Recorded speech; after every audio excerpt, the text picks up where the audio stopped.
Hey, friend. It's Anisha, your Chief Joy Officer and Transformational Coach.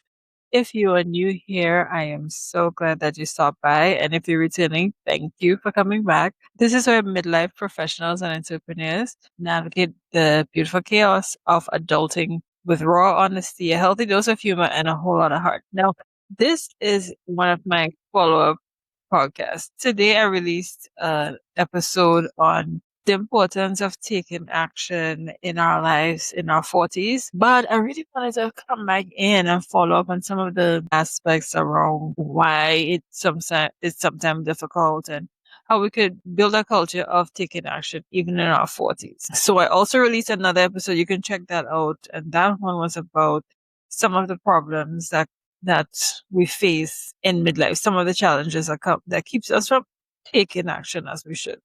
And now I am talking about some of the myths that we often have to face off on when we think about taking action on our goals and staying accountable in midlife, right? Now, so let's talk a little bit about that. There are three massive lies that society tells us about getting older, right? And taking action and achieving goals in midlife. And if you have felt as though you've been held back because you feel as though I too old for that, I too old to go back to school, I too old to get fit, I too old to follow up on a relationship, I too old to take a trip, I too old. I'm saying midlife is a time when we're just getting started. The thing just started to get good. So let's talk about some of the myths around staying accountable at this age, right? Number one is that willpower and discipline is not enough. We like to say that, if I wanted it badly enough, I'd just be disciplined. Research in positive psychology shows that environment and structured social support will beat willpower any day. Having hosted my 12-week accountability group, this will be the fifth time I can tell you for a fact that where you have discipline is wonderful, but when you have the right environment and you have the right structure, man, that would keep people going when motivation is gone, when discipline is gone, when willpower is gone, when you start to feel overwhelmed because you know the things that you actually have the information, you know what you need to do, but you just can't figure out the next best step. That right environment and the right structural support is what will keep you going.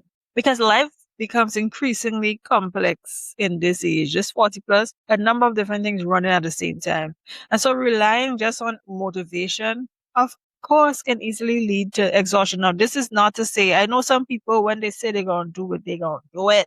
They ain't need no reminders. They're going to do it. And I aspire to be persons like that. But even as someone who coaches people on accountability, I know that I have support in place for me to stay accountable to what I want to do. Whatever goals I have, I always enlist help. Either I get a coach or I get a system that can support me when I have goals to work on. Now, there's a theory in positive psychology called self-determination, and it proves that accountability, structured check-ins, and community connections are what really drive long-term habits retention, not just the sheer grit. Now, the myth number two, it's too late to start.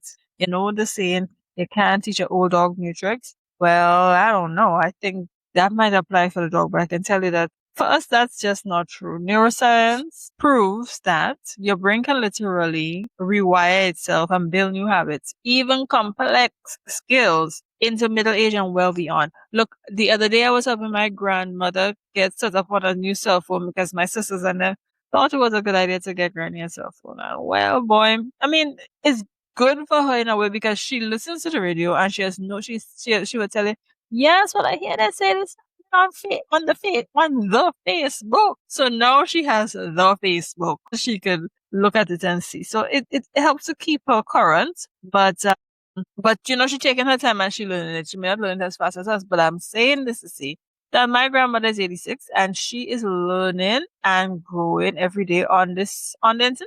And she's picking up. I mean, when she just got it, she was really into it, but now she's about it enough. It is back to the radio.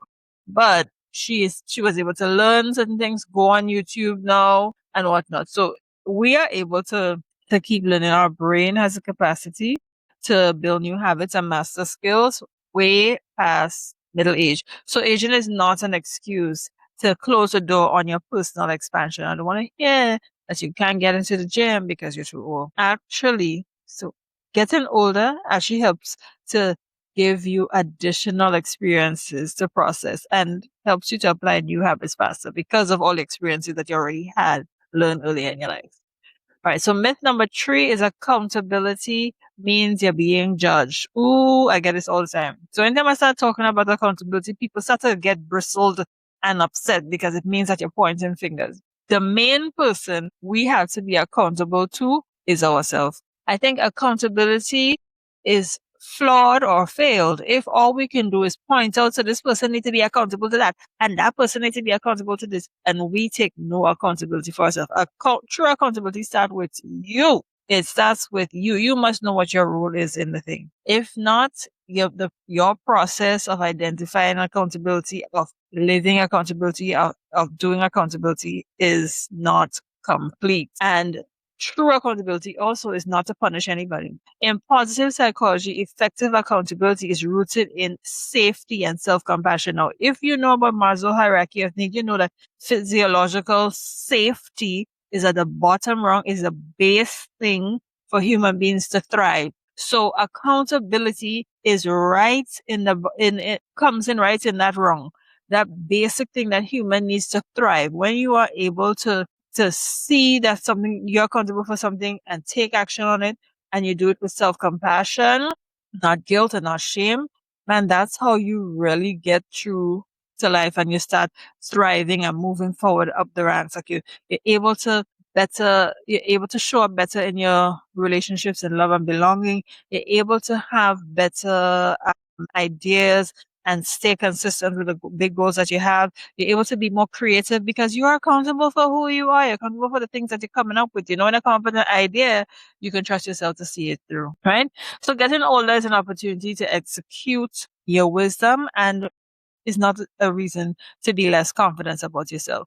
If you're ready to burst through the myths that we just talked about and build real momentum in your life, achieve between 1 and 3 goals before the end of 2026, then join my 12-week accountability group. It starts on September 1st.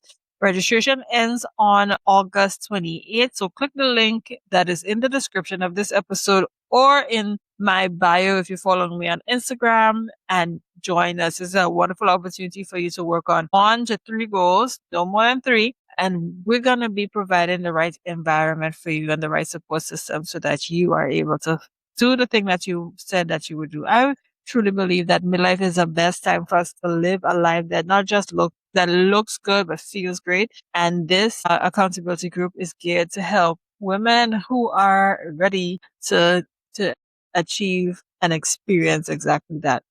All right, guys. So I wanted to add that to the conversation, and I will be back. I'll speak to you guys very soon. Remember, your joy is serious business. Invest in it every single day. Bye.